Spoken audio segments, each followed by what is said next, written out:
Evet. Ses nasıl acaba?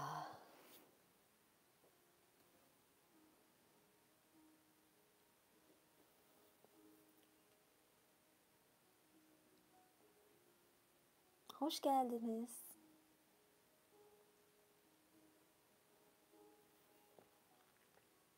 Burası çok karışık.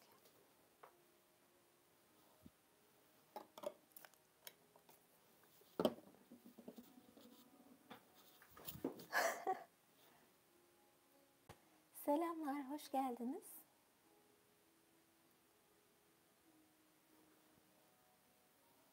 Evet, kraliçeniz geldi. Madem böyle diyoruz.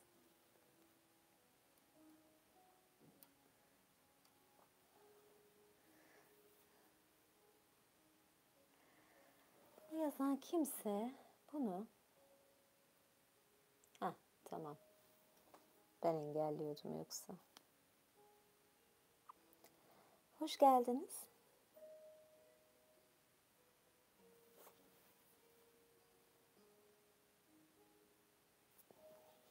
Şunları da, evet, bazılarını.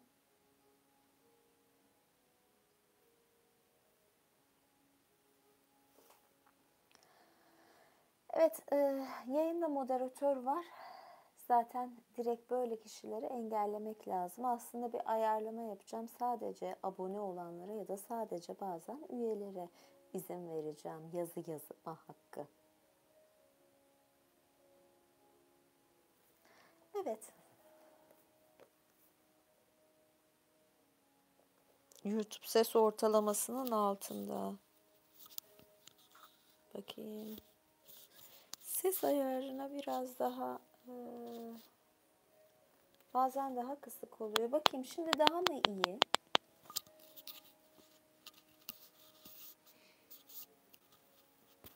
Ay ne yaptım ben şimdi?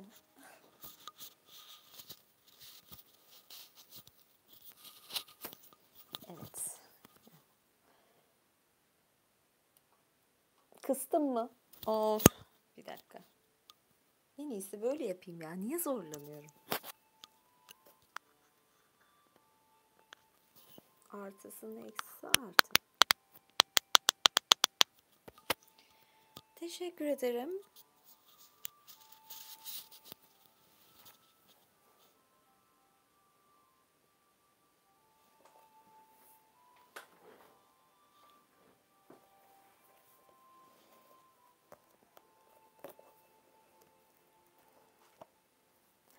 Şimdi en son kaldığımızda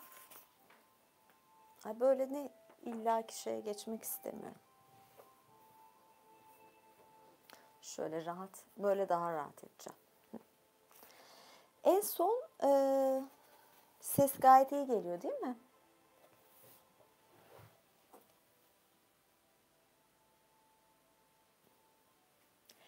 En son kaldığımızda Prens Arthur ya da Kral Arthur krallığını ilan etmişti. Şeyi çıkarmıştı, kılıcı taştan çıkarmıştı. Bu bölümü başlıyorum. Excalibur. Büyücü Merlin'in eşlik ettiği Kral Arthur maceralara atılmak için saraydaki rahat yaşamını terk etti. Bir defasında tüm topraklardaki en uzun boylu şövalye ile dövüştü. Sağlam ve iyi dövüşmesine rağmen Merlin büyü yaparak şövalyeyi derin bir uykuya hapsetmeyip kralı şifa sanatını iyi bilen bir keşişe götürerek tüm yaralarını 3 gün içinde iyileştirmese Kral Arthur ölebilirdi. Devrik bir cümle oldu sanırım da neyse. Bu olayın ardından Arthur ve Merlin daha fazla oyalanmadan keşişe teşekkürlerini sunup oradan ayrıldılar. Birlikte at sürerken Arthur kılıcım yok dedi. Merlin Arthur'a sabırlı olmasını ve ona çok yakında bir kılıç vereceğini söyledi. Çok geçmeden büyük bir göle geldiler. Arthur gölün ortasında suyun içinden yükselen bir kılıç tutan kolu fark etti. Bak dedi Merlin, sana bahsettiğim kılıç bu. Kral tekrar baktığında genç bir kadın Suyun üzerinde yükseldi. Bu kadın gölün hanımı ve sana doğru geliyor. Eğer nazik bir şekilde istersen kılıcı sana verecektir dedi Merlin. Genç hanım yaklaşınca Arthur onu selamlayarak şunları söyledi. Ey genç hanım, suyun dışına doğru bir kolun tuttuğu o kılıcın kime ait olduğunu söylemeniz için size yalvarıyorum. O kılıcın benim kılıcım olmasını isterdim. Zira kendi kılıcımı kaybettim. O kılıç benim, Kral Arthur. Onu size verebilirim ancak sizden istediğimde bana bir hediye getireceksiniz diye cevapladı kadın. Söz veriyorum ne isterseniz isteyin size getireceğim dedi kral. Bunun üzerine genç kadın peki öyleyse şuradaki filikaya binin ve kılıca doğru kürek çekin. Böylece kılıcı ve kınını alabilirsiniz dedi. İşte bu kılıç Excalibur'du. Hediyeme gelince onu zamanı geldiğinde isteyeceğim.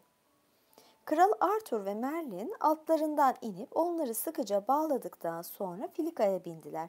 Kılıcın olduğu yere geldiklerinde Arthur kılıcın kabzasını kavradı ve kılıcı tutan kol gözden kayboldu. Sonra geri dönüp kılıçla beraber karaya çıktılar.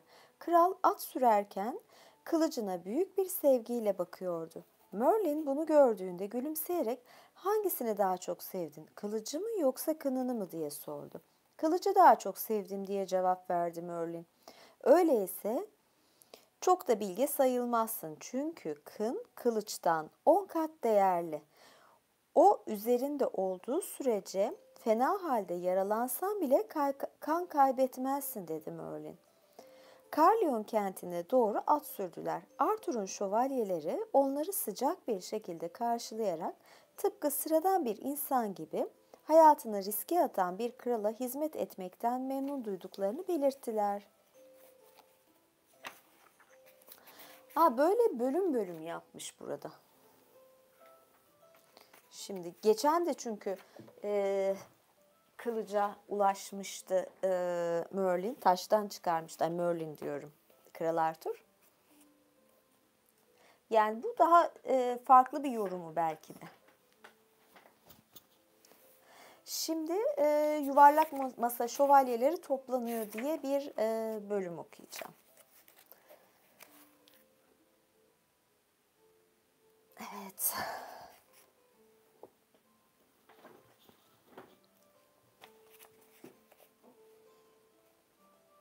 Kral Arthur savaşıp birçok düşmanını yendikten sonra bir gün tüm yaşamı boyunca danıştığı Merlin'e baronlarım beni rahat bırakmıyor, sürekli bir eş bulmamı söylüyorlar. Bense bana önermediğin sürece hiç kimseyle evlenmeyeceğimi söylüyorum dedi. Biriyle evlenmen güzel olur. Fakat diğerlerinden daha çok sevdiğin herhangi bir kadın var mı diye sordu Merlin. Evet dedi Arthur. Zamanında babam Camillard kralı Leo de Grance'a yuvarlak bir masa hediye etmişti. İşte o kralın kızı Guinevere'i seviyorum. O hayatımda görüp görebileceğim en güzel kadın. Bu cevabın ardından Merlin şunları söyledi. Efendim, güzelliği hakkında söyledikleriniz doğru. Ancak eğer kalbiniz onun için atmıyorsa size ondan çok daha güzelini ve iyisini bulabilirim. Gel gelelim eğer bir adam kalbini kaptırdıysa onu vazgeçirmeye çalışmak zaten beyhudedir. Bunları söyledikten sonra Merlin Arthur'dan şövalyeler ve beyefendilerden oluşan bir refakatçi topluluğu göndermesini istedi. Böylece kral Leo de Grance'ın sarayına gidebilecek ve ona Kral Arthur'un Guinevere ile evlenme niyetinde olduğunu söyleyebilecekti. Arthur bu isteği memnuniyetle yerine getirdi. Merlin de atına atlayıp Camelard kalesine varana dek hızla yol aldı. Oraya vardıktan sonra Kral Leo de Grance'da kendisini kimin hangi amaçla gönderdiğinden bahsetti. Bu şu ana dek duyduğum en güzel haber diye cevapladı Leo de Grance. Çünkü böylesine büyük ve asil bir kralın kızımla evlenmek isteyeceği hiç aklıma gelmezdi. Kızım birlikte vereceğim Kızımla birlikte vereceğim topraklara gelince Kral Arthur istediği yeri seçebilir. Fakat zaten kendi toprakları yeterince geniş olduğundan bunun yerine onu daha çok memnun edecek bir hediye Uther Pendragon tarafından bana verilen bir defada 150 şövalyenin birlikte oturabileceği yuvarlak masayı vereceğim. Bir çağrımla 100 iyi şövalye toplayabiliyorum. Ancak 50'si eksik kalıyor. Çünkü savaşlarda birçoğunu yitirdik. Kimileri ise kayıp. Kral Leodegrance böylece lafı daha fazla uzatmadan kızının Kral Arthur'la evlenmesine razı oldu. Merlin de ona eşlik eden şövalyeler ve beyefendilerle birlikte Londra'ya yaklaşıncaya kadar bazen karadan, bazen sudan seyahat ederek geri döndü.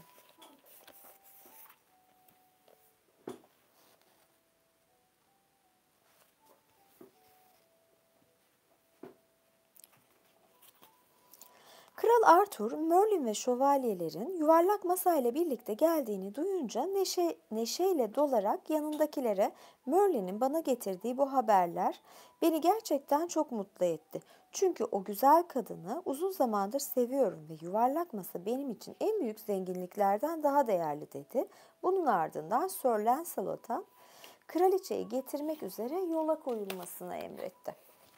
Evet, yolu koy. Ben de bir lokma bir içecek alacağım. Evet.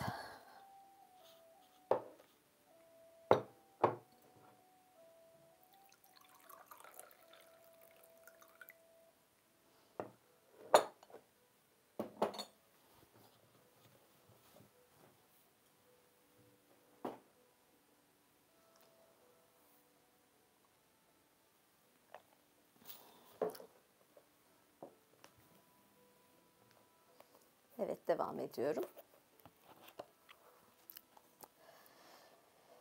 Evlilik ve Guinevere'in taç giyinme töreni için hazırlıkların başlatılmasına ilişkin emri de derhal yerine getirildi. Şimdi Merlin, git ve krallığımı dolaşıp bu topraklara bulunabilecek en cesur ve en meşhur 50 şövalyeyi bana getir dedi kral. Gel gelelim Merlin 28 şövalyeden fazlasını bulamadı. Arthur'un bu kadarıyla yetinmesi gerekiyordu.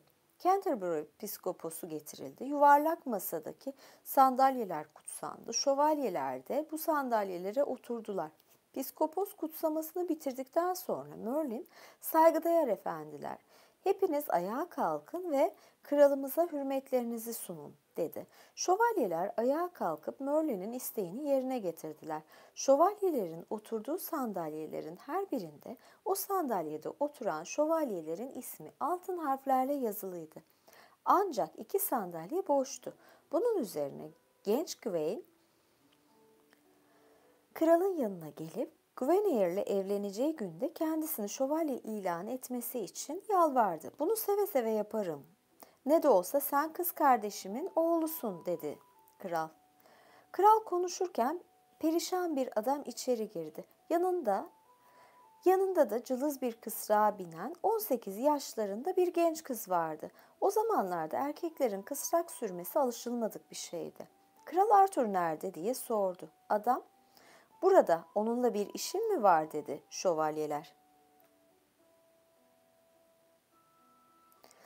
Adam evet dedikten sonra ilerledi ve kralın önünde saygıyla eğildi. Yüce Kral Arthur, şövalyelerin ve kralların efendisi, duydum ki evleneceğiniz bu dönemde herkesin dileğini gerçekleştiriyormuşsunuz. Bu doğru, tabii başkalarına veya krallığıma zararı dokunmadığı sürece diye cevapladı kral. Lütufkar sözleriniz için teşekkür ederim dedi fakir adam. Sizden istediğim şey oğlumu bir şövalye ilan etmeniz. Bu büyük bir lütuf diye cevapladı kral. Adın ne? Efendim, adım Aries, sığır çobanıyım. Aries aslında Koç burcunun İngilizce adı. Bu onura sahip olma düşüncesi senin mi aklına geldi yoksa oğlunun mu? Bu benim değil oğlumun isteğidir diye cevapladı adam.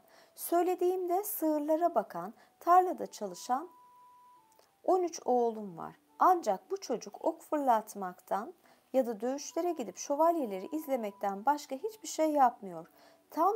Tüm gün boyunca yalnızca şövalye olabileceği umuduyla kendisini size getirmem için bana yalvarıyor. Arthur genç adama dönüp adın ne diye sordu.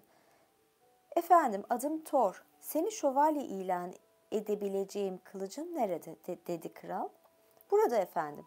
Kınından çıkar ve seni bir şövalye ilan edebilmem için onu bana getir dedi kral. Thor kısrağından inerek kılıcını çekip kralın önünde diz çöktü. Bir şövalye olabilmek, hatta bir yuvarlak masa şövalyesi olabilmek için dua ediyordu. Şövalyeliğe gelince seni bir şövalye yapacağım dedi Arthur. Bu sırada kılıcı çocuğun boynuna koyuyordu. Eğer layık olduğunu kanıtlarsan bir yuvarlak masa şövalyesi de olabilirsin. Ardından büyük bir ziyafet hazırlandı. Kral herkesin huzurunda güzel Guinevere'le Camelot'taki St. Stephen Kilisesi'nde evlendi. Ertesi gün Gawain de bir şövalye oldu. Çok geçmeden Sir Thor gösterdiği kahramanlıklar sayesinde yuvarlak masadaki boş sandalyelerden birine oturmaya layık olduğunu kanıtladı. Bir bölüm daha var. Aslında burada başka bir kahraman daha vardı. Guinevere ile aşk yaşayan. O daha gelmedi mi? Lancelot'tu. Evet.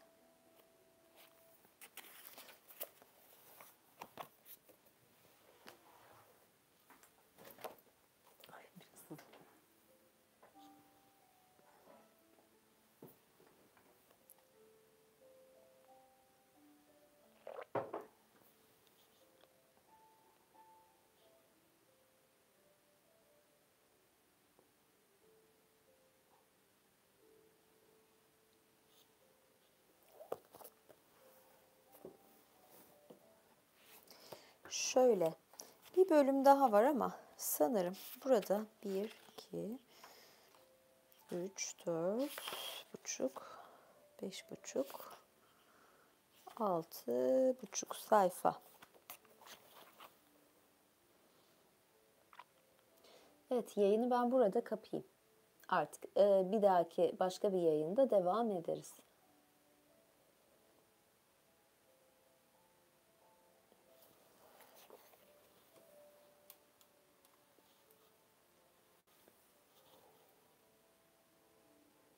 O zaman bir bölüm daha okuyorum.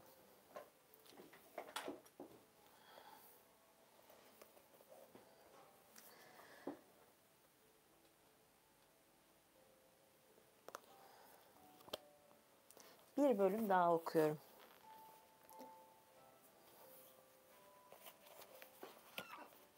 O günlerde deniz adalarında birçok kral hüküm sürüyor, durmadan birbirlerine ya da kendilerine bağlı olan beyliklere savaş açıyorlardı.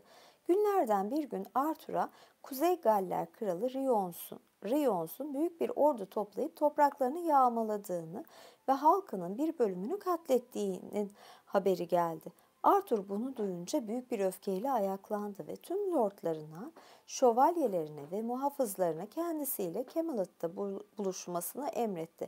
Orada bir konsey toplayıp turnuva düzenleyecekti.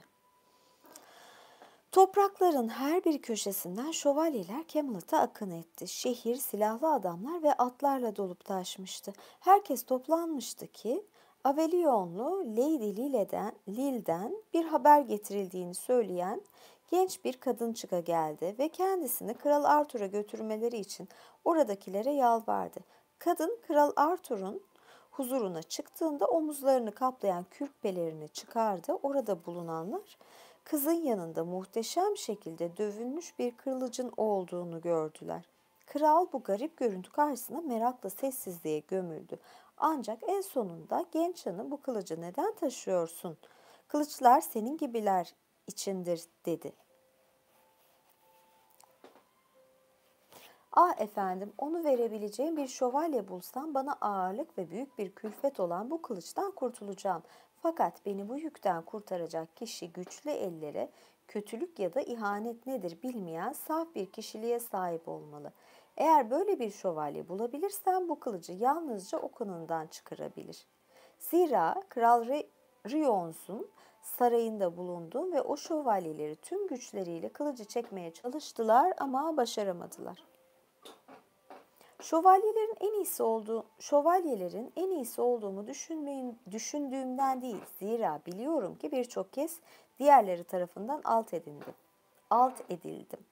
Buna karşın beni takip etmeleri için bir örnek oluşturmak amacıyla kılıcı çekebilecek miyim bir bakalım dedi Arthur. Bunu söyledikten sonra kılıcı kınından ve kuşağından tutarak aldı. Bütün gücüyle çekmeye çalıştı ama kılıç kının içinde sımsıkı duruyordu. Efendim bunun yarısı kadar bile güç sarf etmenize gerek yok. Çünkü kılıcı çıkaracak kişi bunun pek az bir güçle de yapabilir, dedi genç hanım. Kılıç benim için dövülmemiş. Şimdi baronlarım herkes şansını deneyebilir, dedi Arthur. Böylece orada bulunan yuvarlak masa şövalyelerinin birçoğu sırayla kılıcı çekmeye çalıştı. Ne var ki hiçbiri kılıcı kınından çıkaramadı. Vah vah diye haykırdı genç kadın büyük bir kederle. Burada lekesiz ve yalansız bir yüreğe sahip şövalyelerin olduğunu düşünmüştüm. Şimdi ise onları nerede bulabileceğimi bile bilmiyorum. Arthur, onurum üzerine ant içerim ki bu dünyada benim şövalyelerimden daha iyi şövalyeler yoktur.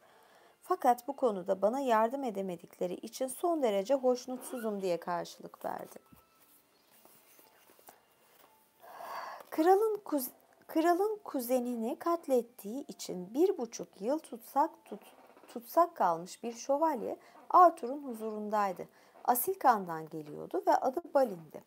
Yaptığı yanlışın cezasını 18 ay boyunca çektikten sonra baronlar kraldan onu serbest bırakmasını istediler. Arthur da bunu kabul etti. Kılıcı çekmeyi deneyip başarılı olamayan şövalyelerden ayrı duran Balin'in kalbi bu manzara karşısında hızla atmaya başladı. Ancak şansını denemekten geri durdu. Çünkü kaba saba bir şekilde giyinmişti ve diğer baronlarla kıyaslanamazdı. Ne var ki genç kadın Arthur ve mahiyetine veda edip evine doğru yola koyulacakken Balin ona seslenerek "Genç hanım, tıpkı bu beyler gibi bana da kılıcı çekme şansını tanımanızı size yalvarıyorum. Her ne kadar perişan giysiler içinde olsam da kalbim onlarınki kadar asildir," dedi. Genç hanım durdu, ona bakarak "Efendim sizi böylesi bir derde sokmaya gerek yok çünkü diğerleri başaramadı. Sizin başarmanız da pek olası görünmüyor," dedi. "Ah sevgili hanımefendi, insanı insan yapan güzel kıyafetler değildir," diye yanıtladı Balin. Bunun üzerine genç kadın "Doğru söylüyorsunuz, öyleyse elinizden geleni yapın," diye cevap verdi. Balin kınından kolayca çektiği kılıcı gördü. Balin kınından kolayca çektiği kılıcı gördüğünde büyük bir mutluluk duydu. Kral ve şövalyeler başarıya ulaşan kişinin Balin olması sürpriziyle afallamışlardı. Hatta birçoğu kıskanarak ona karşı öfke duydu. Bunun ardından genç kadın şunları söyledi. "Doğrusunu söylemek gerekirse bulabildiğim en iyi şövalye sizsiniz. Ancak efendim kılıcı bana geri vermeniz için size yalvarıyorum."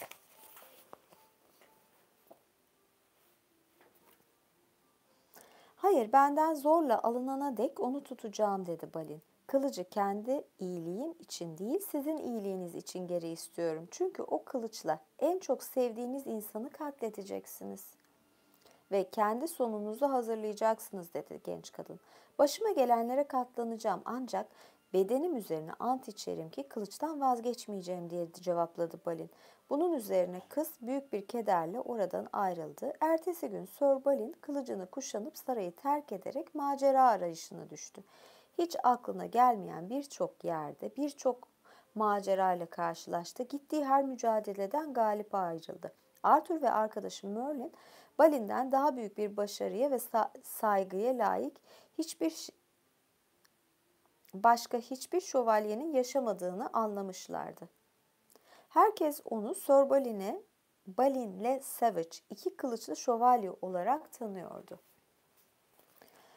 Bir gün Balin at sürerken yol dönemecinde bir çarpı işareti gördü. Bu işaretin üzerinde altın harflerle hiçbir şövalye bu kaleye doğru at sürmesin yazıyordu. Sir Balin bu yazıyı okurken beyaz saçlı yaşlı bir adam çıka geldi ve Sir Balin le Savage, "Senin yolun bu değil, bu yüzden dön ve başka bir yol seç," dedi.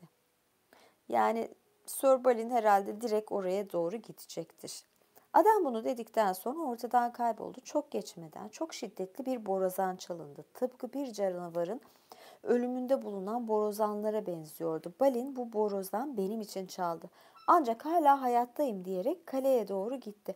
Orada onu şövalyelerden ve hanımefendilerden ulaşan büyük bir topluluk karşıladı. Bunun için bir ziyafet hazırladılar. Sofrasında kalenin hanımı ona iki kılıçlı şövalye. Şimdi bu adayı gözleyen şövalye ile dövüşmek zorundasın. Çünkü kanunlarımıza göre buradan ayrılmak isteyen kişi önce dövüşmelidir dedi. Ay, evet, biraz şöyle gelin kolum.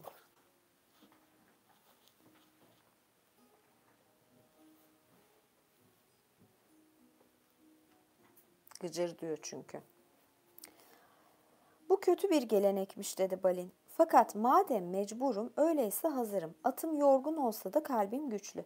Efendim, kalkanınız sağlam gibi görünmüyor. Size başka bir kalkan vereyim dedi şövalyelerden biri.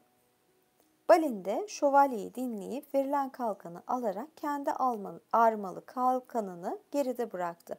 Kıyıya doğru at sürdü, atını bir kayığın içine koyup karşıya geçti. Diğer tarafa ulaştığında genç bir kadın ağlayarak Balin'in yanına geldi. "Ah şövalye Balin, kendi kalkanını neden geride bıraktın?" "Yazık, kendini büyük bir tehlikeye attın çünkü sen kalkanınla tanınıyorsun. Yaşayan hiç kimse cesaret ve gözü pek kahramanlıklar konusunda seninle boy ölçüşemezdi. Bu yüzden senin kaderin için yas tutuyorum. Bu ülkeye adım attığım için bile pişmanım ancak ne yazık ki devam etmeliyim. Başıma ne gelirse gelsin, ister yaşam olsun, ister ölüm, kabul etmeye hazırım," diye cevapladı Balin. Sonra zırhına bir göz gezdirdi. Sağlam olduğunu gördükten sonra atına bindi. Yoluna devam ederken bir kalenin önüne dikilen bir şövalyeyi fark etti. Bu şövalye kızıllara bürünmüştü. Kızıl koşum takım olan bir ata biniyordu. Bu kızıl şövalye iki kılıçlı adamı gördüğünde bir anlığına karşısındakinin Balin olduğunu düşündü. Gel gelelim kalkan Balin'in armasını taşımıyordu. Bu yüzden mızraklarını birbirine doğrultup atlarını sürmeye başladılar. Birbirlerinin kalkanlarını öyle sert vurdular ki hem atlar hem de adamlar darbelerin etkisiyle yere düştü. Şövalyeler birkaç dakika boyunca baygın bir şekilde yerde yattı. Çok geçmeden tekrar doğrularak yeniden dövüşmeye başladılar. Dövüştükleri yer kanlarıyla kırmızıya dönene ve her ikisi de 7 büyük yara alana kadar dövüşü sürdürdüler. 7 sembolü var.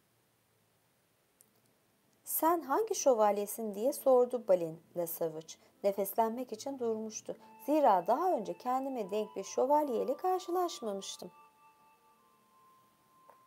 Kızıl şövalye, "Benim adım Balan, iyi şövalye Balin'in kardeşiyim," dedi. Ah bak işte.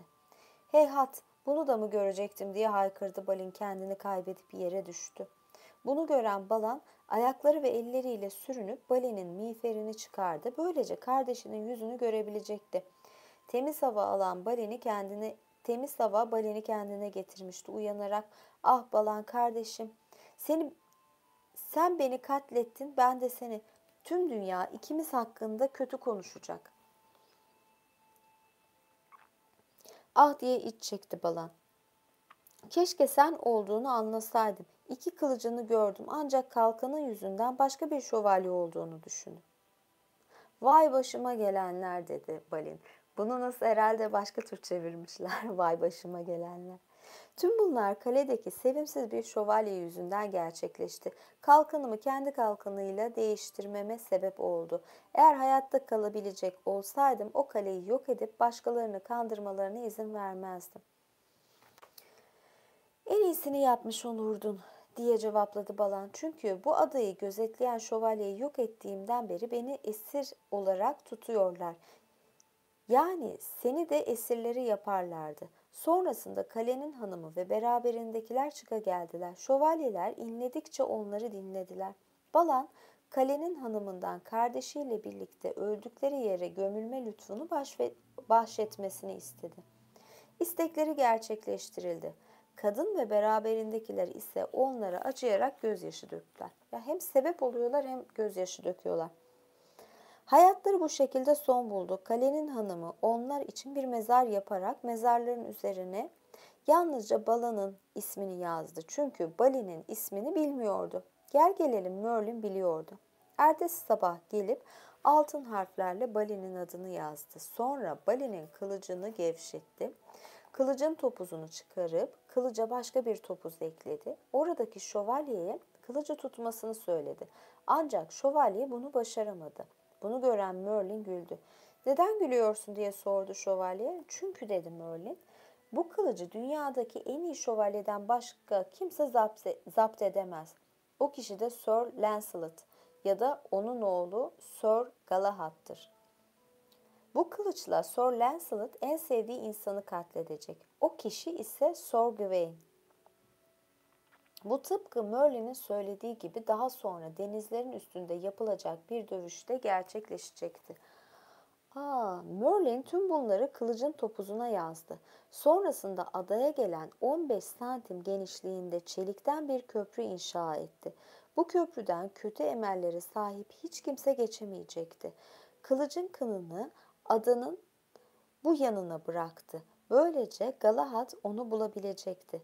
Kılıcın kendisini ise nehir boyunca Camelot'a doğru yüzen, şimdilerde Winchester olarak bilinen büyülü bir taşa koydu. Günlerden bir gün Galahad nehre geldi. Elinde kılıcın kını vardı. Kılıcı gördü ve tıpkı başka bir yerde anlatıldığı gibi onu taştan çıkardı. Çok ilginç.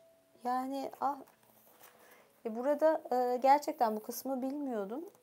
Yani bu hikayeyi. Yine kılıç var. Tabii kılıç sembolizminden bahsederim.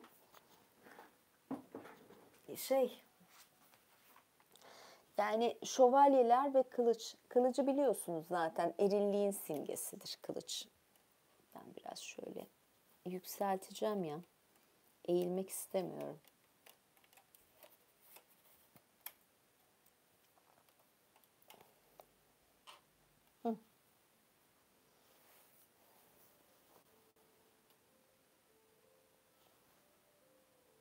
Hmm. Hangi şarkısı Lorena'nın? İyiymiş. Yani bu kitabı yani yaparız bu Kral Arthur. Çünkü çok seviyorum. Ben Kral Arthur'la ilgili olan her filmi izlerim. Bayılırım o atmosferleri. Teşekkür ederim bu arada teşekkür için. Siz de yapabiliyorsunuz eğer desteklemek istiyorsanız ve beğendiyseniz. Böyle süper teşekkürler var. Bakayım kim yollamış. Teşekkür ederim. Ali Bey. Birazdan zaten üyeleri olan yayına geçeceğim.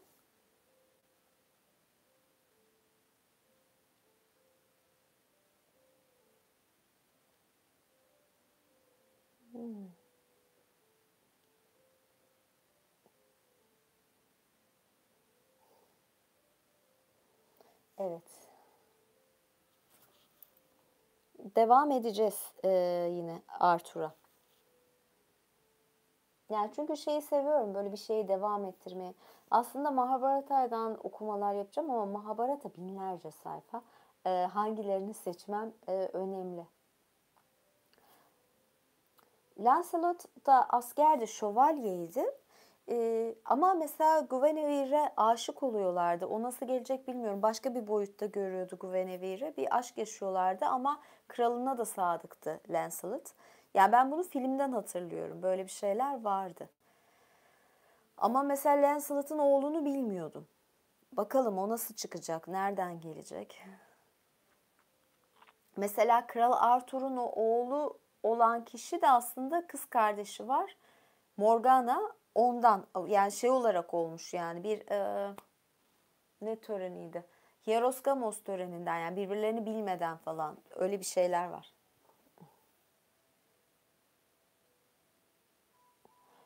Patreon da açacağım aslında kendi adıma Patreon hesabını açtım da daha yeni şey yapıyorum, Patreon'a nedir diye öğrenmeye çalışıyorum. Çünkü onun birkaç şeyini daha açman gerekiyor. Yani Patreon'a Karolin Fişekçi adına adım var ama daha fazla bir şey paylaşmadım. Bir fotoğraf koydum falan. Yani deniyorum. Orada başka bir şey de girmem gerekiyor falan. Maillere bazen bir iki günde bir bakıyorum. Tavşan mı? Ne alaka? Neyse. Öyle. Ya ben de bugün böyle son günlerde Türkiye gündemi çok yoğun ya. Aslında en çok yoğun olması gereken konu kuraklık bence. Masa konusuyla bu kadar gündemde olunca ben de e, The Book of Secrets, tamam. Ben de bu masa konusu bu kadar gündemde olunca bu yuvarlak masa şövalyelerine girdim.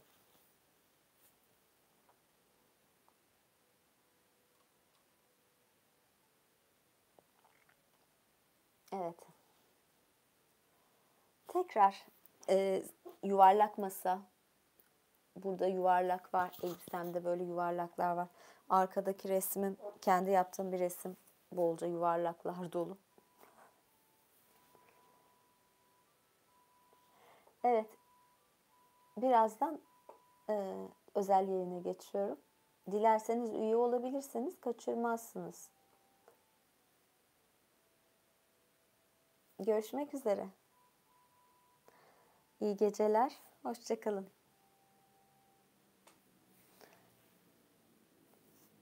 Ha, ne diyecektim? Bir şey daha diyecektim. Neyse. Ne sordunuz? 50 kere sormuşsunuz. Ya özel yayınlara girenler zaten özel yayınlardan gayet memnun.